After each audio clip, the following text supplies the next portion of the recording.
dans votre vie. Aujourd'hui, ça a été annoncé par moi-même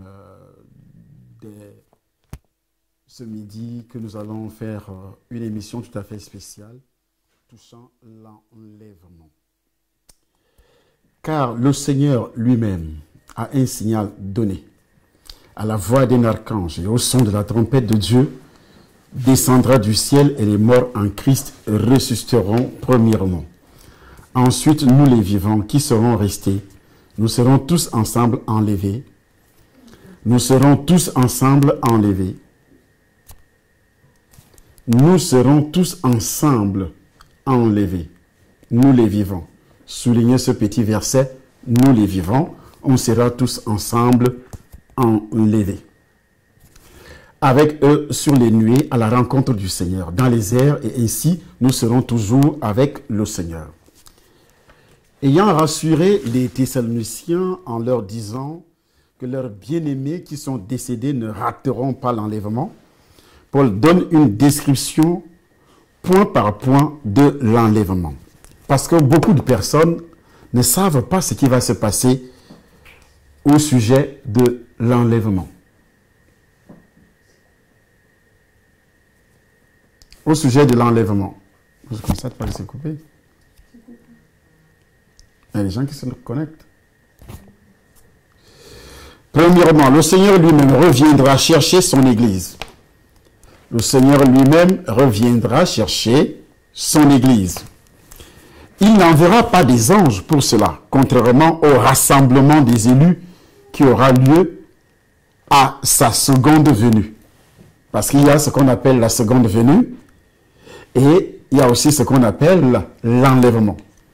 Qui va donc participer en l'enlèvement? C'est ce que nous allons découvrir tout à l'heure.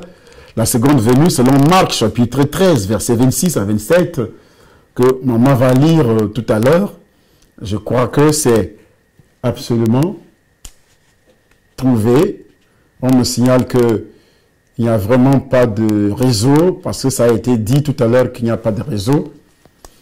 Et je ne sais pas, ceux qui se connectent, si vous avez assez de réseau. Si vous n'avez pas de réseau, si vous ne voyez pas mon image, inutile de continuer alors que vous ne voyez pas cette image. Puisque le réseau dérange à partir d'ici, nous n'avons pratiquement pas de réseau. Alors nous sommes obligés de stopper l'émission pour que les uns et les autres soient au rendez-vous prochainement si le réseau, selon ce que me signale Maman Dédé à côté, que le réseau ne fonctionne pratiquement pas. Mais ceux qui nous regardent sur la vidéo, nous allons revenir là-dessus, puisqu'il y a la vidéo sur Temple des Nations qui sera fixée sur Temple des Nations. Et ceux qui regardent sur les réseaux sociaux, dans Facebook, patientez, vous aurez la manifestation du Saint-Esprit par la connaissance de la parole de Dieu qui passe par cette révélation sur l'enlèvement. Vous aurez tout ça sur notre Temple des Nations, YouTube Temple des Nations, puisque sur Facebook, il paraîtrait que ça déconne. Alors, Jésus descendra du ciel, où il aura été depuis son ascension. Actes chapitre 1er, verset 9 au verset 11, nous dit que Jésus-Christ est monté au ciel.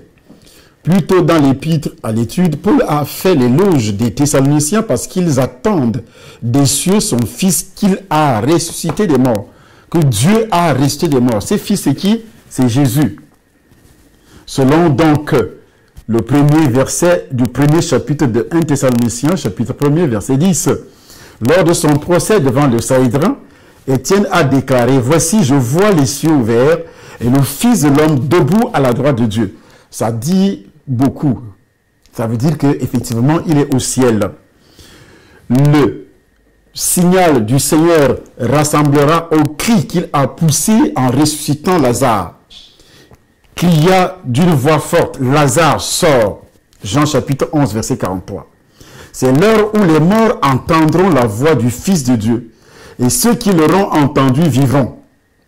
Jean chapitre 5, verset 25, il dit « Ceux qui l'auront entendu vivront ».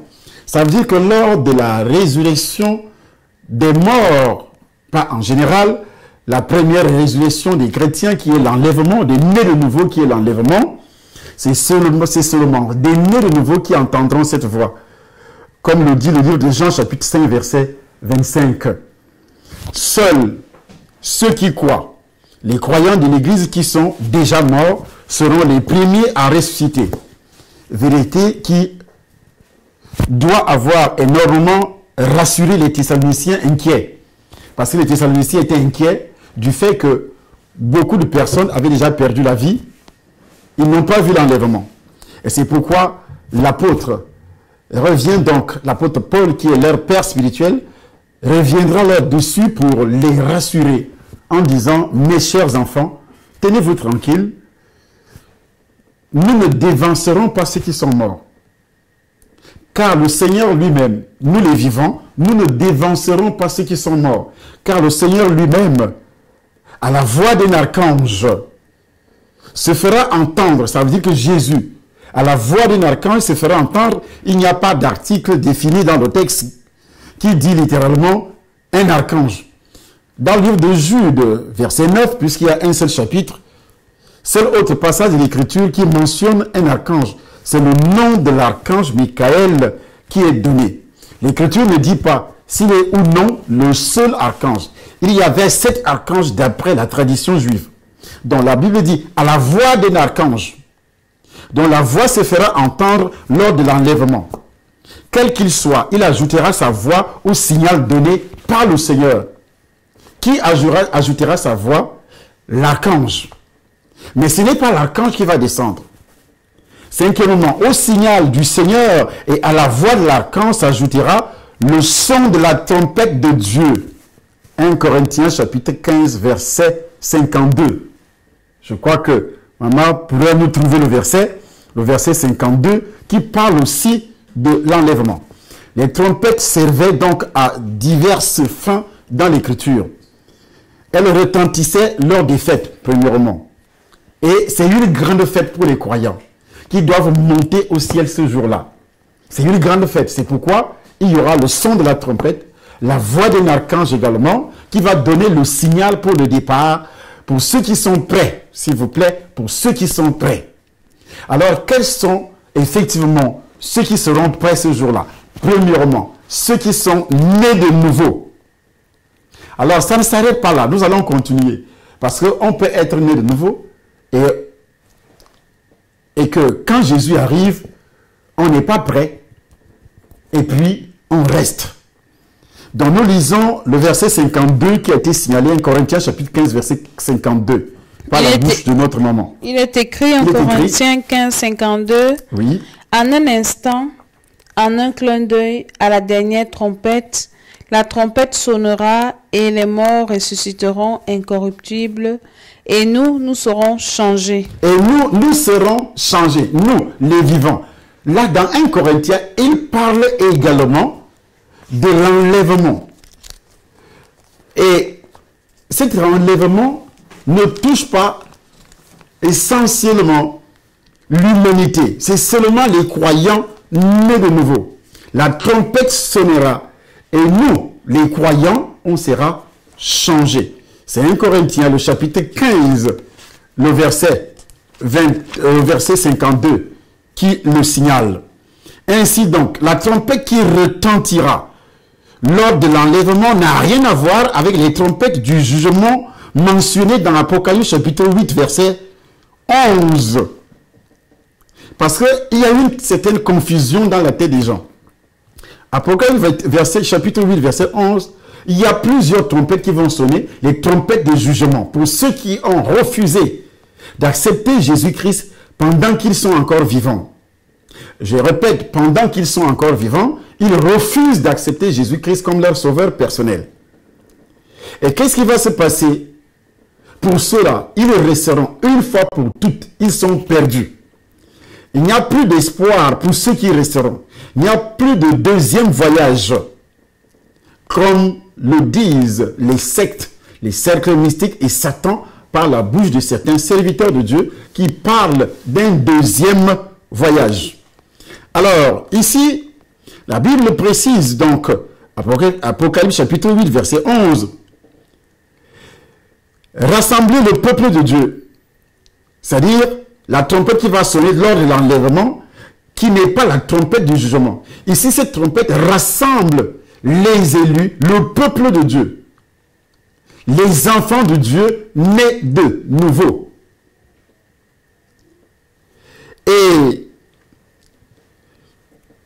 les morts en Christ ressusciteront premièrement. Comme nous l'avons déjà souligné, les saints qui seront morts ne seront aucunement inférieurs à ceux qui seront vivants lors de l'enlèvement. Non.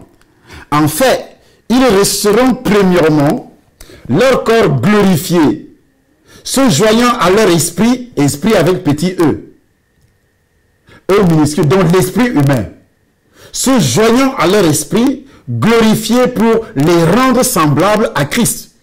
Comme l'a écrit l'apôtre Jean, nous savons que lorsqu'il paraîtra, nous serons semblables à lui, parce que nous le verrons tel qu'il est.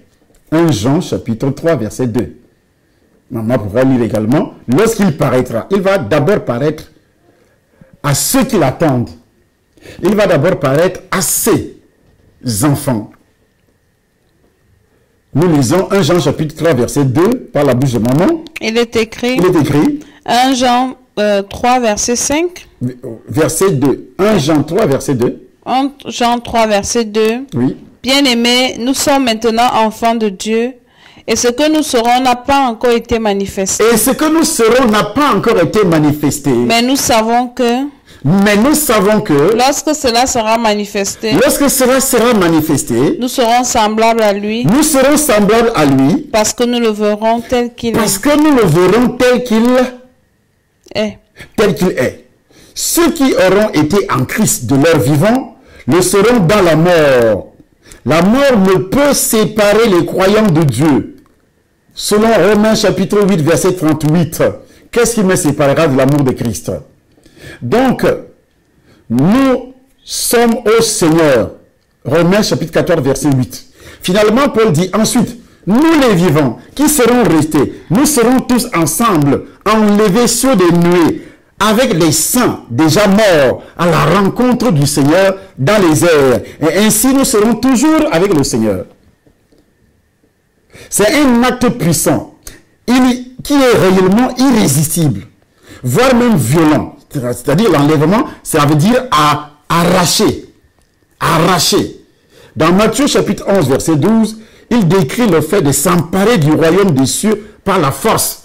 Le royaume des cieux appartient aux violents. Ce sont les violents qui s'en emparent, qui s'accaparent de ce royaume. Donc, il décrit un loup dévorant de force. Dans le livre de Jean chapitre 12, il décrit effectivement des choses absolument incompréhensibles aux oreilles humaines, si tu n'as pas le Saint-Esprit. C'est pourquoi je prends soin de vous expliquer. Il souligne l'impossibilité pour qui que ce soit d'arracher les croyants des mains de Jésus-Christ et de Dieu le Père. Les croyants nés de nouveau. Je précise, les croyants nés de nouveau. Il est impossible, à moins que le croyant lui-même s'abandonne entre les mains de Satan, entre les mains des coutumes, entre les mains des traditions, entre les mains de tout ce que vous pouvez imaginer. C'est lorsque les croyants vivants seront enlevés, qu'ils seront transformés et qu'ils recevront leur corps glorifié. Philippiens chapitre 3 verset 21 que nous lisons. Philippiens chapitre 3 verset 21. Les croyants vivants, pour les croyants vivants, qu'ils recevront leur corps glorifié en un instant et en un clin d'œil. Les croyants seront changés. On a déjà lu aussi 1 Corinthiens 15, 52. Philippiens 3, 21. Oui. Qui transformera le corps de notre humiliation? Qui transformera? Jésus, par le Saint-Esprit, transformera le corps de notre humiliation en le rendant semblable au corps de sa gloire. En rendant ce corps semblable au corps de sa gloire. Par le pouvoir qu'il a de s'assujettir toutes choses. Par le pouvoir qu'il a de s'assujettir toutes choses. Voilà. Là, nous serons délivrés de l'emprise de Satan, de la chair déchue, du système impie du monde et de la colère divine à venir. C'est ça donc l'importance d'être quelqu'un qui est né de nouveau. Vous pouvez appartenir à une religion. ça ne fait pas de vous un enfant de Dieu qui sera enlevé. On ne peut discerner le moment de l'enlèvement à partir de ce seul passage. Toutefois, lorsqu'on le lit avec d'autres textes qui traitent l'enlèvement, Jean chapitre 14, verset 3, que nous allons lire également, les textes qui traitent les problèmes d'enlèvement, Jean chapitre 14, verset 3, avec la bouche de maman. Il est écrit, et lorsque je m'en serai allé, et que je vous aurai préparé une place, je reviendrai. Avec précision, qui parle, c'est Jésus. Je reviendrai. Et je vous prendrai avec moi. Afin que là où je suis, quel problème? L'enlèvement. Afin que là où je suis, vous y soyez aussi. Dans Apocalypse chapitre 3, verset 10, il traite aussi le même problème. Apocalypse chapitre 3, verset 10. Apocalypse 3, 10, il est écrit. Parce que tu as gardé la parole de la persévérance. Moi aussi, je te garderai à l'heure de la tentation. Qui va venir sur le monde entier. Pour éprouver les habitants de la terre. Ici, nous continuons 1 Corinthiens 15, 51 maintenant et 52. 1 Corinthiens, ça traite toujours le problème de l'enlèvement. 1 Corinthiens chapitre 15, verset 51 et le verset 52. 1 Corinthiens 15, 51 et 52, il est écrit. Voici, je vous dis un mystère. Nous ne mourrons pas tous. Mais tous nous serons changés. En un instant. En un clin d'œil. Que ce soit les morts, que ce soit les vivants, tous les croyants seront changés. Mais il a d'abord dit, nous ne mourrons pas tous. Parce que 1 Thessaloniciens disait tout à l'heure que nous ne dévancerons pas ceux qui sont morts. Ceux qui sont morts et ceux qui sont vivants, on va porter le même corps céleste lors de l'enlèvement. Ceux qui seront vivants seront changés. Et ceux qui sont morts vont revêtir. Il y aura donc la résurrection de leur corps qui va revêtir, et non la chair et le sang, mais un corps céleste. Qui ne peut plus être un corps déchu. Un corps qui peut encore pécher. Et tu as fini la lecture. En un instant. En un clin d'œil. À la dernière trompette. La trompette sonnera. Et les morts ressusciteront incorruptibles. Et nous serons changés. Car il faut que ce corps corruptible revête l'incorruptibilité et que ce corps mortel revête l'immortalité. Voilà, nous continuons à décortiquer les versets qui vont dans le même sens. Nous avons Philippiens 3, 2 à 21. Philippiens chapitre 3, verset 2 à 21. Il est écrit. Prenez garde aux chiens. Garde aux mauvais ouvriers. Prenez garde aux faux circoncis. Car les circoncis, c'est nous. Qui rendons à Dieu notre culte. Par l'Esprit de Dieu. Qui nous glorifions en Jésus-Christ. Et qui ne mettons point notre confiance en la chair. Nous ne mettons point notre confiance en la chair. Pas sur le matériel, sur l'argent, sur les fruits de la chair, sur la beauté physique, sur les richesses terrestres. Oui. Moi aussi. Cependant, j'aurais sujet de mettre ma confiance en la chair. Si quelque autre croit pouvoir se confier à la chair, je le puis bien davantage. Moi, circoncis le 8e jour, de la race d'Israël, de la tribu de Benjamin, hébreu né d'hébreu, quant à la loi pharisien, quant aux zèles persécuteurs de l'Église, irréprochable à l'égard de la justice de la loi. Tout ça, c'est la religion. irréprochable à l'égard de la justice de la loi. Oui. Mais ces choses qui étaient pour moi des gains, C'était une religion qui était pour lui un gain. je les ai regardées comme une perte Il a regardé la religion comme une perte. à cause de Christ. À cause de Christ, à cause de Jésus. Et de même, je cherche toutes choses comme, je regarde toutes choses comme Je une perte. regarde toutes choses comme une perte. À cause de l'excellence de la Il connaissance regarde de l'argent comme une Christ. perte, les richesses comme une perte, la gloire terrestre comme une perte de temps, le luxe terrestre comme une perte de temps. Oui. À cause de l'excellence de la connaissance de Jésus-Christ, mon À Seigneur, cause de l'excellence de la connaissance de Jésus-Christ, son Seigneur, pour lequel j'ai renoncé à tout. j'ai renoncé à tout.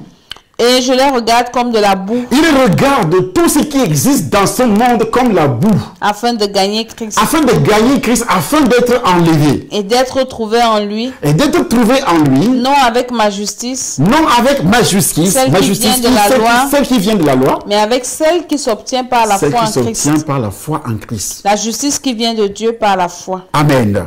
Oui.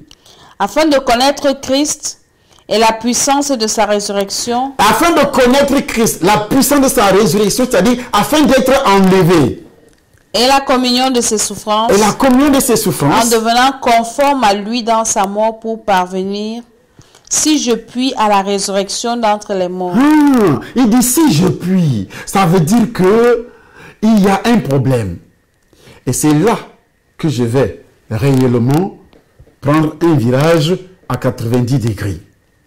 Quand il dit si je puis, pourquoi d'autres disent qu'il y a un deuxième tour qui arrive? Moi, je ne pense pas, selon les Saintes Écritures, qu'il y a un deuxième tour qui arrive. Le deuxième tour qui arrive, c'est le jugement dernier pour tout le monde. Ce jugement dernier, veut dire, c'est pas ce que les païens disent, qu'il va dire, toi, tu as bien fait, tu vas au ciel, l'autre a mal fait, il va en enfer. Non. Si tu rates l'enlèvement, c'est pourquoi Paul dit, si je puis. Si tu rates, tu es resté une fois pour toutes. Ceux qui disent que ils seront sauvés comme au travers du feu, non, vous vous trompez. Ils seront sauvés en souffrant lors de la grande persécution qui va s'abattre dans le monde juste après l'enlèvement. Vous vous trompez toujours. Si vous ratez l'enlèvement, vous êtes perdu une fois pour toutes. Que ce soit l'hébreu, que ce soit les enfants de Dieu païens. Parce que Jésus est descendu dans le monde pour tout le monde. Et nous continuons à décortiquer la parole de Dieu. Et je ne crois pas que maman a terminé la lecture jusqu'au verset 21. Verset 12. Verset 12. Philippiens 3. Oui. Ce n'est pas que j'ai déjà remporté le prix Ce n'est pas que j'ai déjà remporté le prix. ou que j'ai déjà atteint la perfection, Non.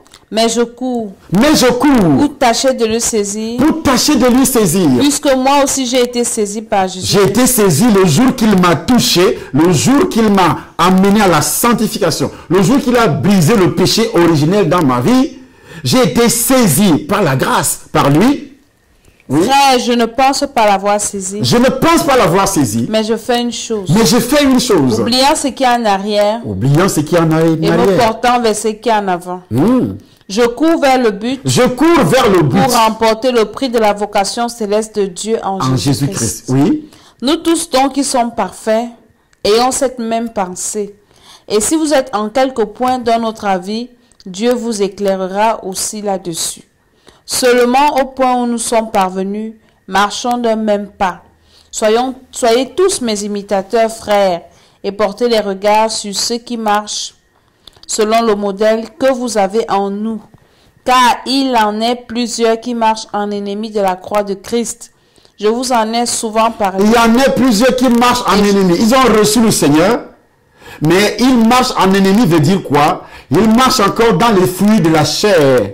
Et c'est à cela que Paul ajoute également dans le livre de Galates, chapitre 5, verset 19, lorsqu'il dit ceci, au verset 19, nous lisons toujours par la bouche de maman. Galates 5, verset 19. Oui, Il est écrit. il est écrit. Or, les œuvres de la chair sont manifestes. Les œuvres de la chair sont manifestes. Ce sont l'impudicité, Ce sont l'impudicité, l'impureté, l'impureté, la dissolution, la dissolution, oui, la dissolution, l'idolâtrie, la magie, les inimitiés, les querelles, les jalousies, les animosités, les disputes, les divisions, les sectes, l'envie, l'ivrognerie, les excès de table, et les choses semblables. Je vous dis d'avance, comme je l'ai déjà dit, que ceux qui commettent de telles choses n'hériteront point le royaume. Ne seront pas enlevés. Les croyants qui commettent telles choses ne seront pas enlevés, n'hériteront point le royaume de Dieu. Est-ce qu'il est dit que tu vas passer au deuxième tour, d'attendre le deuxième vol, n'hériteront point le royaume de Dieu? C'est une doctrine de Satan qui vous fait croire que vous aurez quand même la chance d'attendre le deuxième tour, comme si le Saint-Esprit va toujours revenir sur terre après l'enlèvement pour continuer à vous convaincre, pour continuer à travailler en vous. Si vous ne parvenez pas à être persévérant au moment où le Saint-Esprit est encore sur terre, je ne pense pas que vous serez persévérant au moment où le Saint-Esprit quittera, parce que la Bible déclare que c'est le Saint-Esprit qui nous convainc du péché. Quand tu commets un péché, le Saint-Esprit dit non, arrête.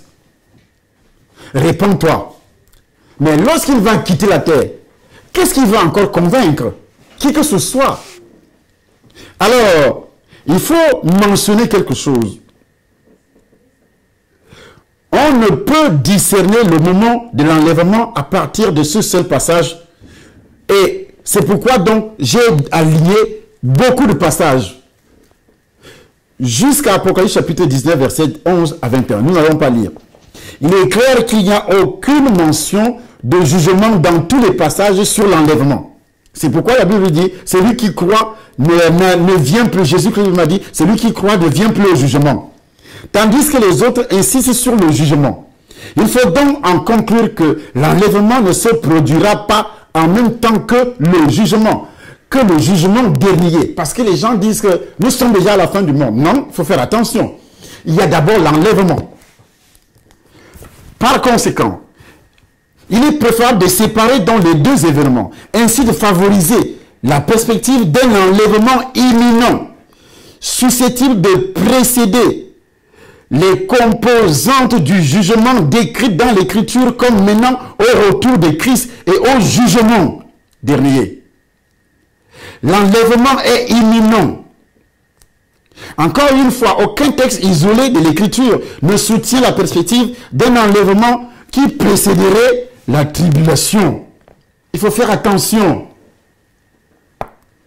Toutefois, quand on considère toutes les preuves du Nouveau Testament, il en émerge donc un argument irrésistible en faveur de la position pré-tribulation. Ce n'est pas encore la tribulation. Qui répond à davantage de questions et résout davantage de problèmes que toute autre position sur l'enlèvement. Les arguments qui suivent appuient fortement la position selon laquelle l'enlèvement aura lieu avant la tribulation. Avant la tribulation. La tribulation veut dire tu as raté le vol une fois pour toutes et tu passes. Ça c'est la souffrance physique et la souffrance éternelle. Tu seras jugé pour aller dans le lac de feu qui est différent bien sûr de l'enfer que tu dois souffrir lorsque tu fermes les yeux sans Jésus. Premièrement, la promesse du royaume terrestre de Christ dans Apocalypse chapitre 6 à 18 ne mentionne pas que l'Église sera sur terre. Comme le passage d'Apocalypse 1 à 3 utilise à 19 reprises le mot Église. Le mot Église. Ça ne veut pas dire que ces tribulations, ces jugements trouveront l'Église sur la terre. Lisez correctement votre Bible avec des révélations, avec la parole de Dieu. Lisez les textes du Nouveau Testament, surtout les épîtres, qui expliquent le concept de l'enlèvement. Il ne faut pas prendre l'habitude d'écouter ce genre de prophéties qui disent que oui, Dieu m'a montré. Dieu ne peut pas te montrer ce qui n'est pas écrit. Dieu ne peut pas te dire ce qui n'est pas écrit, s'il vous plaît. Arrêtez de mentir au nom de Dieu, que Dieu m'a dit, Dieu m'a dit. Ça doit être prouvé. Depuis que je vous parle aujourd'hui, nous lisons dans les Saintes Écritures. J'utilise toujours les Saintes Écritures. Église. l'Église était sur la terre plutôt que dans le ciel, selon les chapitres 6 à 18. On y retrouverait dans le mot Église avec la même fréquence, mais ce n'est pas le cas. On présume donc que l'Église n'est pas présente sur la terre pendant la période de la tribulation décrite dans Apocalypse chapitre 6 à 18. Du chapitre 6 jusqu'au chapitre 18. Et que le Seigneur l'aura par conséquent enlevé de la terre et réimplanté au ciel lors de l'enlèvement.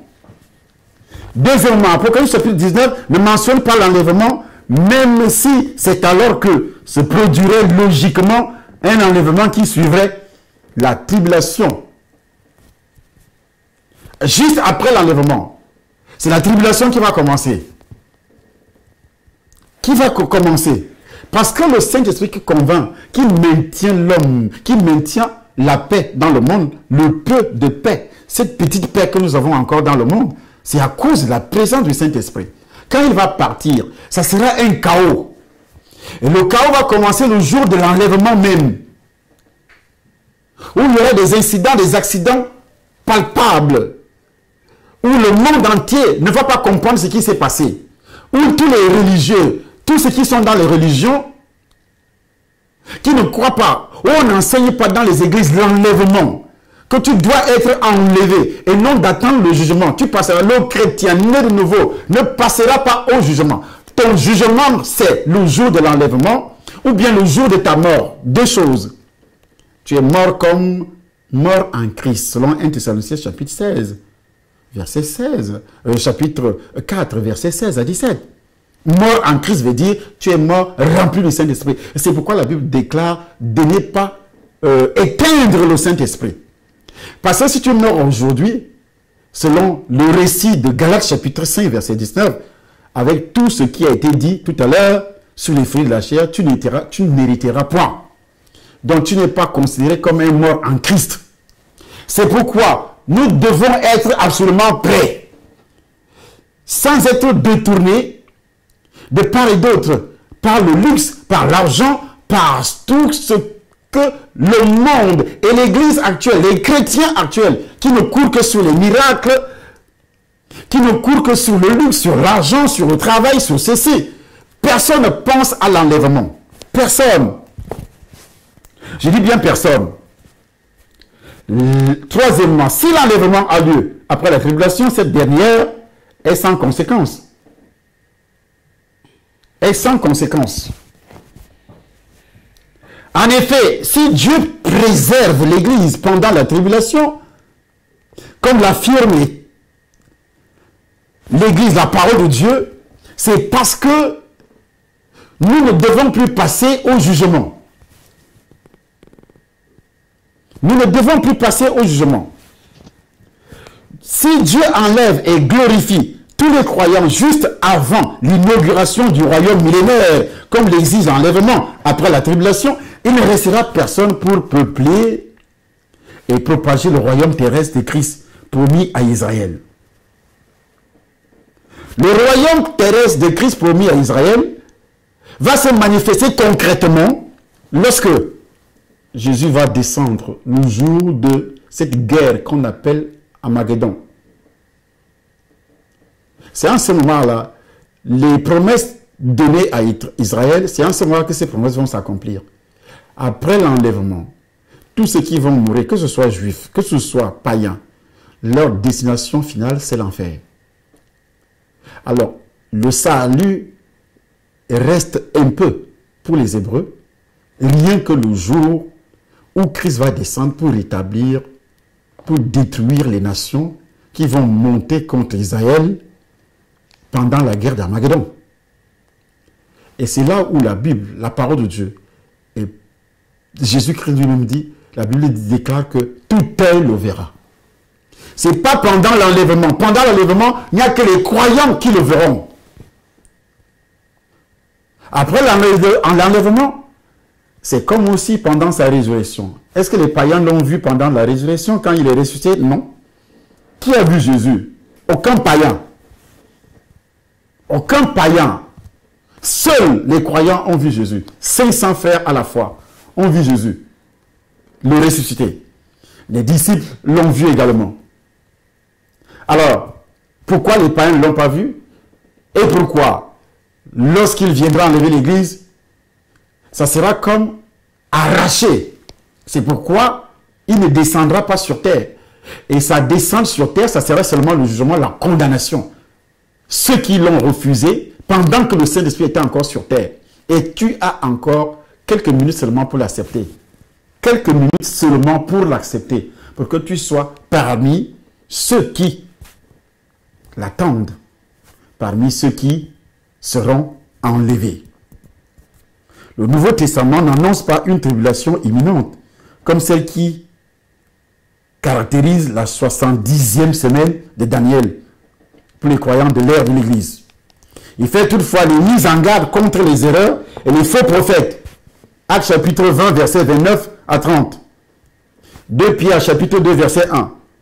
Il ne parle pas de tribulation. C'est une mise en garde contre les faux prophètes. Il met en garde l'Église contre les faux prophètes qui existent maintenant, qui travaillent aujourd'hui, qui sont en train de tordre l'Église, qui sont en train de tordre la parole de Dieu. Donc il met tout simplement en garde. Ce n'est pas encore la tribulation. C'est pourquoi Jésus-Christ a dit, vous verrez tout cela, mais ce ne sera pas encore la fin. Ça ne sera pas encore la fin. Il est donc absurde que le Nouveau Testament ne dise rien au sujet d'un changement aussi traumatique que celui de la 70e semaine de la prophétie de Daniel, si l'enlèvement doit avoir lieu après la tribulation, ce qui est pratiquement impossible. L'enlèvement aura lieu avant la tribulation. Et tribulation ne veut pas dire que tu seras sauvé. Parce que tu es passé dans la tribulation, ne pense pas que tu seras sauvé, tu es condamné 666 si tu refuses. Parce que ceux qui vont rester, les croyants qui vont rester après l'enlèvement, auront déjà quelques bribes de l'enseignement. Et ces bribes de l'enseignement vont les amener à résister lorsqu'on leur parlera de 666. Et ils vont toujours penser que si on le tue, parce qu'il a refusé 166, si on le tue, il sera sauvé. C'est faux. Je dis bien, c'est faux. Parce qu'on t'a tué à cause du refus de porter 666 et tu penses que tu iras au ciel. C'est archi faux. Les instructions que Paul donne ici aux Thessaloniciens supposent un enlèvement qui précède la tribulation, parce que si Paul leur enseigne que l'enlèvement aura lieu après la tribulation, on s'attendrait à ce qu'ils se réjouissent de ce que leur bien-aimé soit auprès du Seigneur et que les horreurs de la tribulation leur soient épargnées. Mais Paul leur enseigne que l'enlèvement aura lieu après la tribulation. On s'attendrait à ce qu'ils s'affligent de leurs propres épreuves imminentes et à ce qu'ils s'interrogent sur leur propre destin. Cependant, ils n'expriment ni une telle peur, ni un tel questionnement. En outre, on pourrait s'attendre à ce que Paul prenne de la tribulation.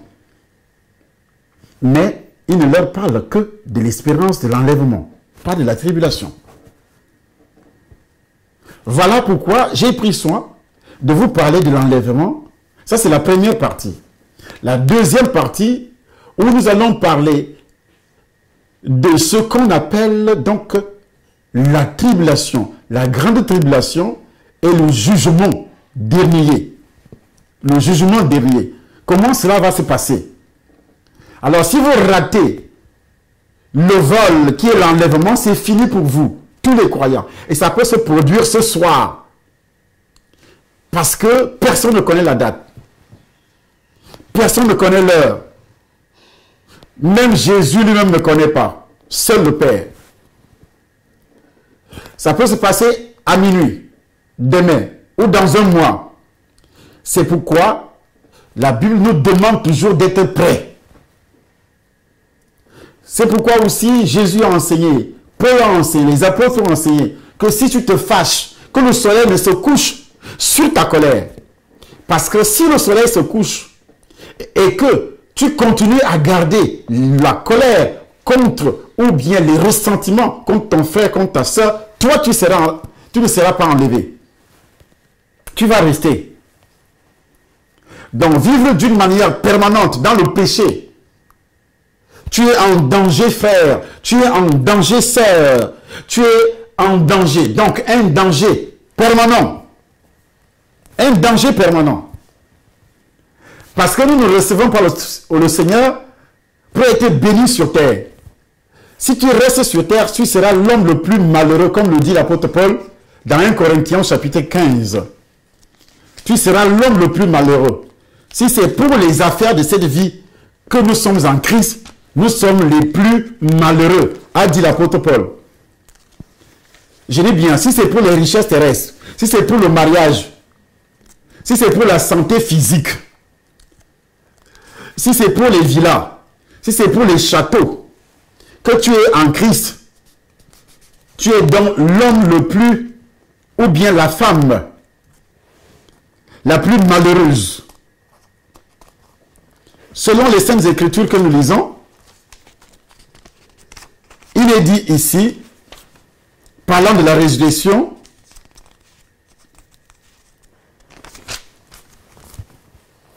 mais quelqu'un dira, comment les morts ressuscitent-ils?